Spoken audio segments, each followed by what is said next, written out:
Rich dad poor dad एक ऐसी book है जिसने बहुत से लोगों की लाइफ चेंज की है। ये हमें 6 स्टेप्स बताती है रैट रेस से बाहर निकलने के लिए, यानी 9 to 5 के चक्रव्यूह से हम बाहर कैसे निकलें। तो आइए एक एक करके ये 6 अमेजिंग लेसन सीखते हैं। Lesson 1, rich people do not work for money. Robert कहते हैं कि पुअर और मिडिल क्लास लोग पैसों के लिए काम करते हैं, लेकिन अमीर लोग पैसों से काम करवाते हैं। आइए इसे एग्जाम्पल से समझते हैं। एक बहुत ही फेमस रिजॉर्ट एक गांव में खुलने वाला था, जिसकी वजह से रिजॉर्ट में बहुत से कंस्ट्रक्शन वर्कर्स की जरूरत थी। उस गांव के 2 कंस्ट्रक्शन वर्कर्स को हायर किया गया। पहले का नाम था राहुल और दूसरे का विकास। राहुल का सिर्फ एक गोल था कि वो हर रोज ज्यादा से ज्यादा सैलरी लेना चाहता था, जबकि विकास ये सोचता था कि रिजॉर्ट के आने से गांव में क्या क्या चेंजेस आएंगे और उन चेंजेस से मैं कैसे पैसिव इनकम बना सकता हूँ। दोनों पढ़े लिखे तो नहीं थे, लेकिन इंटेलिजेंट थे। दोनों ने जो सोचा वो पा लिया। राहुल ने अपने मैनेजर की चमचागिरी करी और उसने अपनी सैलरी विकास से ज्यादा करवा ली। साथ में उसने ओवरटाइम भी करना स्टार्ट कर दिया ताकि वो और ज्यादा पैसे कमा सके। उसने मैनेजर से रिक्वेस्ट करके अपने बड़े बेटे को भी काम पर लगवा लिया। अब बाकी कंस्ट्रक्टर्स के मुकाबले राहुल की सबसे ज्यादा सैलरी थी, लेकिन विकास कुछ और सोचा था। विकास ने जब रिजॉर्ट के बारे में पता किया तो उसे पता चला कि ये एक बहुत ही फेमस रिजॉर्ट है जो सिर्फ उनके गाँव में नहीं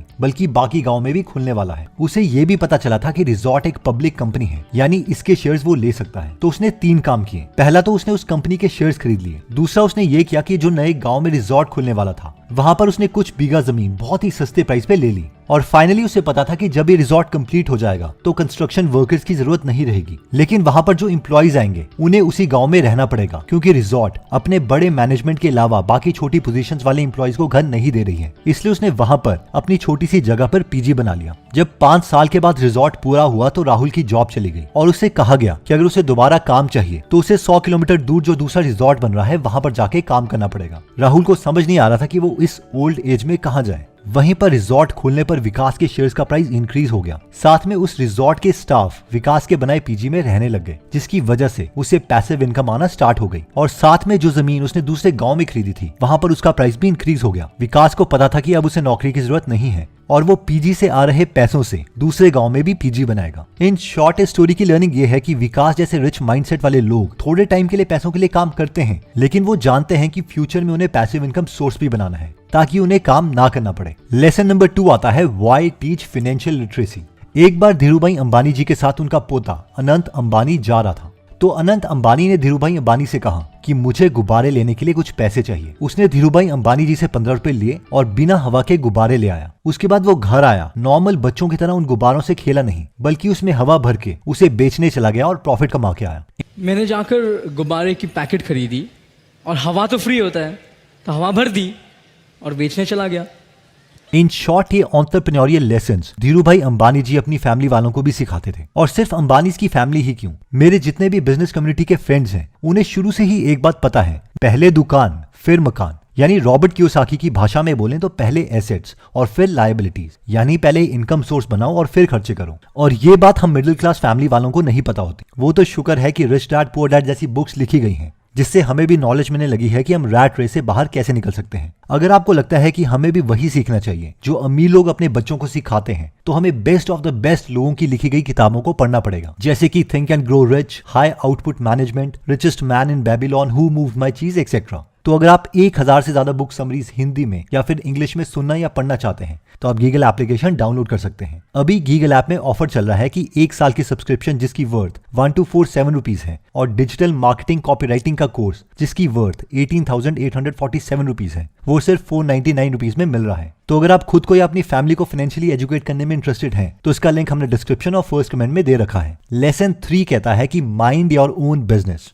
रॉबर्ट कहते हैं कि जहां पर पुअर और मिडिल क्लास मेंटालिटी वाले लोग सैलरी मिलते ही पहले लोगों के बिल चुकाने लग जाते हैं, जैसे कि बिजली का बिल, पानी का बिल एक्सेट्रा, और उसके बाद बचे हुए पैसों को सेव करते हैं। वहीं पर जो रिच मेंटालिटी वाले लोग हैं वो सबसे पहले पैसों को सेव करते हैं और उसके बाद बचे हुए पैसों से बिल्स भरते हैं। प्रेम गनापति अपने दोस्त के साथ मुंबई आए थे, लेकिन उनका दोस्त उन्हें छोड़ के चला गया। एक तमिलियन ने प्रेम की मदद करी और उन्हें मंदिर ले गया ताकि लोग उन्हें वापस तक की टिकट के लिए पैसे दे सकें, लेकिन प्रेम ने जाने से मना कर दिया। प्रेम ने वहां एक रेस्टोरेंट में बर्तन धोने की जॉब स्टार्ट करी। प्रेम चाहते थे कि उन्हें कोई वेटर की जॉब दे दे, लेकिन उन्हें ये जॉब नहीं मिली। फिर एक दिन एक डोसा रेस्टोरेंट वाले ने उन्हें अपने रेस्टोरेंट में चाय बनाने की जॉब दे दी। प्रेम चाय तो बहुत अच्छी बनाते थे, लेकिन उसके साथ साथ बाकी लोगों से बात करने में वो बहुत अच्छे थे, जिसकी वजह से उनके टी स्टॉल्स में बाकी टी स्टॉल्स के कंपैरेटिवली 3 गुना बिक्री होती थी। एक बार एक कस्टमर ने बोला कि मैं पैसे लगाता हूँ और हम दोनों अपना मिलकर एक टी स्टॉल खोलते हैं और इस बिजनेस में हम 50-50% के ओनर होंगे। प्रेम मान गया और वो स्टॉल अच्छा भी चला,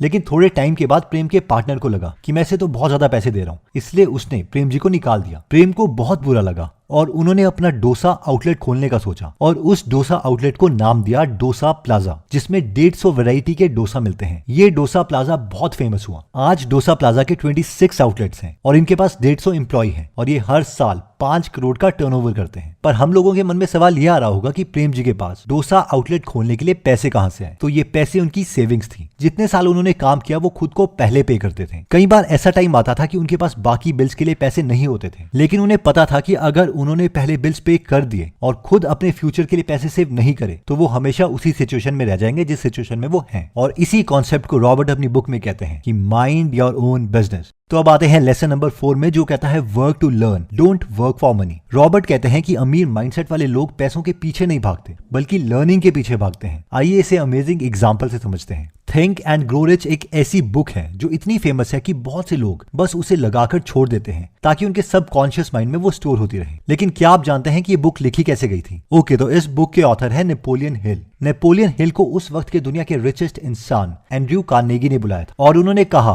कि मैं दुनिया को अमीर बनने का सीक्रेट और उसकी फिलॉसफी देना चाहता हूँ, लेकिन इसके लिए कम से कम 20 साल लगेंगे। अगर तुम मेरे लिए काम करना चाहते हो तो मैं 20 सालों तक तुम्हें कोई सैलरी नहीं दूंगा। मुझे अभी का अभी बताओ कि तुम ये डील करना चाहते हो या नहीं। अब ये सुन के पहले नेपोलियन हिल को कुछ समझ नहीं आया कि उन्हें ये ऑफर एक्सेप्ट करना चाहिए या नहीं, लेकिन फिर उन्होंने सोचा कि अगर मुझे दुनिया का सबसे अमीर आदमी कुछ करने के लिए कह रहा है तो मुझे ये ऑफर एक्सेप्ट कर ही लेना चाहिए। और नेपोलियन हिल इस काम के लिए मान गए। उसके बाद एंड्रयू कार्नेगी ने नेपोलियन हिल को उस वक्त के बहुत फेमस लोगों से मिलवाया और कहा कि मैं जानता हूं कि ये फ्यूचर में बहुत अमीर बनने वाले हैं, बस जाओ और पता करो कि इन सब में क्या कॉमन है। इन सब में सबसे पहले इंसान थे हेनरी फोर्ड। अगर हम मिस्टर फोर्ड को नहीं जानते तो इट्स ओके, लेकिन हमने उनकी गाड़ियों का नाम फोर्ड तो सुना ही होगा। तो उसके बाद नेपोलियन हिल ने एक एक करके सब अमीरों से मिले और उन्होंने ये बुक लिखी थिंक एंड ग्रो रिच, जिसकी वजह से वो खुद भी मिलियनेयर बने। इन शॉर्ट ये रेडी थे फ्री में 20 साल तक काम करने के लिए। इतना ही नहीं, वॉरेन बफेट ने शुरू में बेन ग्राहम से बोला था कि मैं आपके लिए फ्री में काम करना चाहता हूं, और फिर बेन ग्राहम ने उन्हें मना कर दिया क्योंकि वो उस वक्त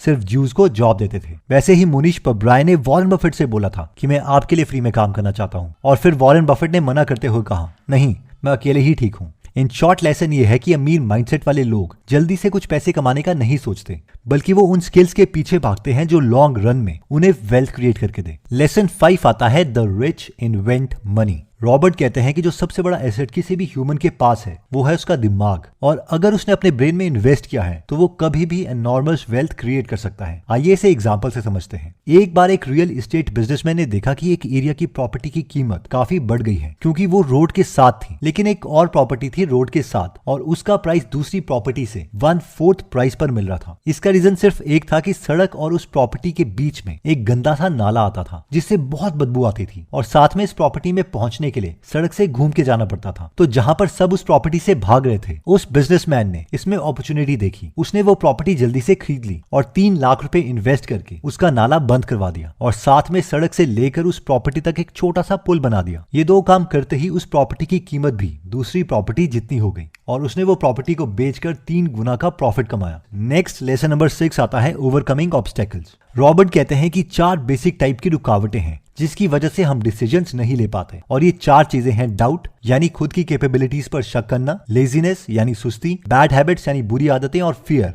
यानी डर। और इनमें सबसे बड़ा ऑब्स्टेकल है फियर। अब हम देखते हैं कि फियर से हम कैसे बच सकते हैं। हम लोग हमेशा डरे रहते हैं कि अगर हमने गलत डिसीजन ले लिया तो क्या होगा, जिसकी वजह से हम कोई डिसीजन लेते ही नहीं है। तो इससे बचने के लिए एक सिंपल मेंटल मॉडल है, और वो है कि दुनिया में सिर्फ 2 टाइप के डिसीजंस हैं, type 1 and type 2 decisions. Type 1 decisions वो हैं कि अगर ये डिसीजंस हमसे गलत हो भी गए और हम वापस अपनी लाइफ में आते हैं तो हमारी लाइफ में ज्यादा कोई नेगेटिव इंपैक्ट नहीं पड़ेगा, जैसे कि कोई न्यू ब्लॉगिंग वेबसाइट खोलना, कहीं पर इंटर्नशिप अप्लाई करना, फ्रीलांसर बनना एक्सेट्रा। तो टाइप 1 डिसीजंस में ज्यादा सोचने की जरूरत नहीं है, इसे जल्दी से ले लो। टाइप 2 डिसीजंस वो हैं जो अगर गलत हो गए तो हमारी लाइफ में एक मेजर नेगेटिव इंपैक्ट क्रिएट कर सकते हैं। फॉर एग्जाम्पल लेट से आप कहीं नौकरी कर रहे थे और आप अकेले अर्निंग मेंबर हो अपनी फैमिली के। आप एक दो पॉडकास्ट सुनते हो और बिना सोचे समझे जॉब छोड़ देते हो ताकि आप खुद का बिजनेस कर सको। अब अगर ये बिजनेस फेल हो जाता है तो ये आपकी लाइफ को हेल बना सकता है। तो इस सिचुएशन में बेटर है कि हम टाइप 2 डिसीजन को टाइप 1 डिसीजन में कन्वर्ट करने की कोशिश करें और फिर एक्शन लें। जैसे कि इस केस में आप जॉब के साथ ही और मेहनत करो और बिजनेस स्टार्ट करने की कोशिश करो। अगर आपका बिजनेस चल पड़ता है और आपको सैलरी से 3 से 4 गुना पैसा आ रहा है और आपको लगता है कि अब आपका बिजनेस स्टेबल भी है, तो उस वक्त पर जॉब छोड़ो, क्योंकि इस वक्त ये हमारे लिए टाइप 1 डिसीजन है। आई होप ये 6 लेसन हमें याद रहेंगे और ये 6 लेसन हैं। Lesson 1, rich people do not work for money. Lesson 2, why teach financial literacy. Lesson 3, mind your own business. Lesson 4, work to learn, don't work for money. Lesson 5, the rich invent money. Lesson 6, overcoming obstacles. Also Giggle application एक अच्छा source है जहां पर हम अपनी financial knowledge improve कर सकते हैं और इस एप्लीकेशन का लिंक हमने डिस्क्रिप्शन और फर्स्ट कमेंट में दे रखा है। एनीवेज दोस्तों, अगर आप ऐसे नॉलेजेबल वीडियोस मिस नहीं करना चाहते तो सब्सक्राइब करने के बाद बेल का बटन दबाना मत भूलिएगा। आप कमेंट करके ये भी बता सकते हैं कि आप नेक्स्ट वीडियो किस टॉपिक पर चाहते हैं। जल्दी हम आपसे दोबारा मिलेंगे। जय हिंद।